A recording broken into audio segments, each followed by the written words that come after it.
This video, let's talk about whether the four operations, that is addition, subtraction, multiplication, division, are commutative over integers.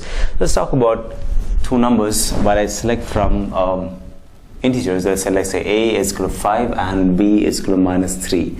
I'm taking this set. Let's talk about a is equal to 3 and b is equal to 6. They are both positive numbers. Let's talk about both negative numbers also. A is equal to 7 and b is equal to, let's say, minus 7 and b is equal to minus 3.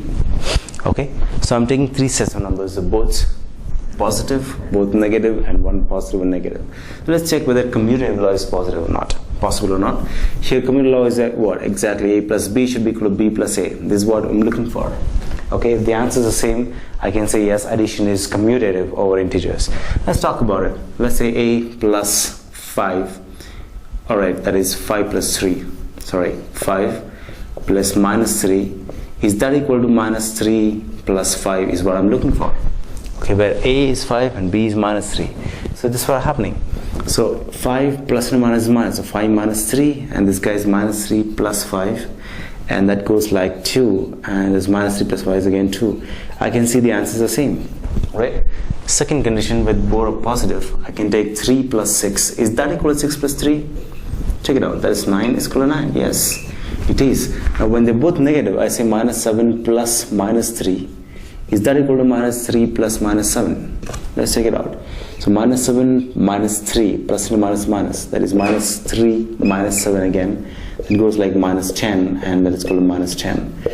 Yes, in all the three cases, I know that we're getting the same answers in both sides. I can say that addition is commutative on integers. Let's take one more example, which includes 0.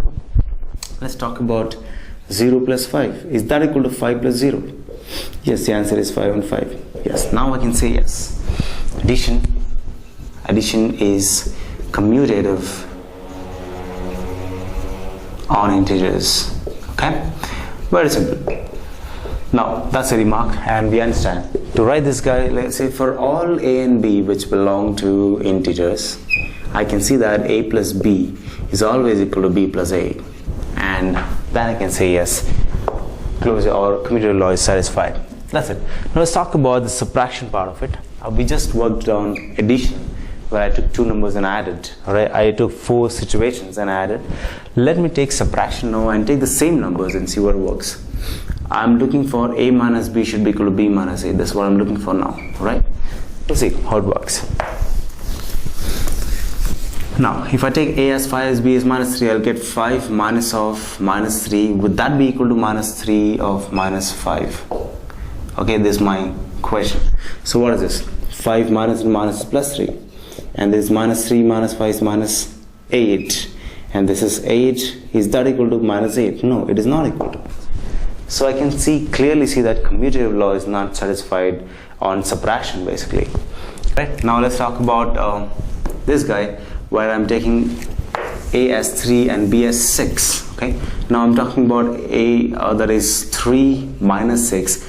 Is that equal to 6 minus 3? I can see that I get minus 3 here and 6 minus 6 plus 3. No, it is not. Correct? So I can see on the other case also, let's talk about this also.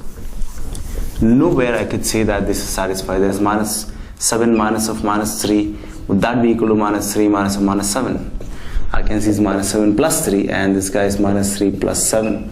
That is minus 4, and this is plus 4.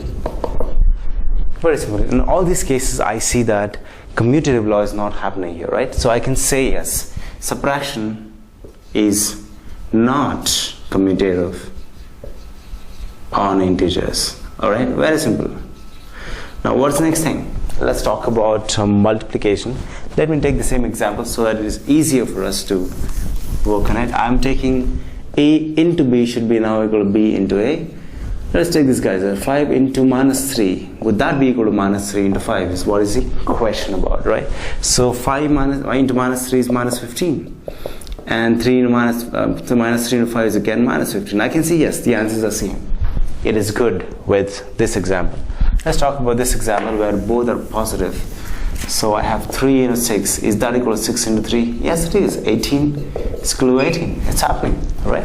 So let's talk about this example where I'm taking minus 7 into minus 3. Is that equal to minus 3 into minus 7? That is 21 is equal to 21. Yes. Let's talk about this guy also. Right, I have 0. That is 0 into 5. Is that equal to 5 into 0? Yes, it is. That is 0 is equal to 0. All the cases I can see, yes, commutative law is satisfied, and I can say that, yes, multiplication is commutative on integers. Right? Very simple. Let's talk about the last one, that is division. Do you think it's possible? Think about it. Okay, think about it, try to work it out yourself. If not, then look at the video. Simply, let's take A is this and B is this, and I'm talking about A by B. Would that be equal to B by A? Now I can see there's 5 by minus 3. Is that equal to 3 by minus 3 by 5? It is not. It's very clearly seen it is not. So in this case also we would get what? Actually, I'll get 3. That is A by B. Would that be equal to B by A? Right? So that's possible. Right? This guy is like 3 divided by 6, and this guy is like 6 divided by 3. It's not happening. Right? So this guy is actually half, and this guy is in fact 2. It's not happening. Right? So let's talk about the last part. It says, I'm just talking about A divides B. Would that be equal to B divides A? I can write A divides B as A by B, and B divides as B by A. Correct? Right, very simple. Now, can I write this is minus 7 by minus 3? Yes, and this is minus 3 by minus 7, and this goes, the plus sign you get, but 7 by 3, is that equal to 3 by 7? It's not. So I can see in all the cases, division is not commutative on integers. So I can say division is not commutative on integers. Right, very simple. Now if I have to write this language here in all the three cases, how do I work? I can say for all A comma B which belong to Z, I can see that A minus B is not always equal to B minus A, or in fact it is never equal to B minus A. It's not happening, so it is not. So I can say subtraction is not closed or commutative on integers. As for this guy, I can see yes, third one, that is for all A and B which belong to Z, I can write A into B is in fact all the time equal to B into A. Then I can say multiplication is commutative on integers. In this case, for all A and B which belong to Z, I can say A divided by B is not equal to B divided by A. That's all about it. I hope you understand this. Let's try to work on the other part of the thing, which is actually rational numbers, and we'll check whether rational numbers would be commutative in all these 4 operations.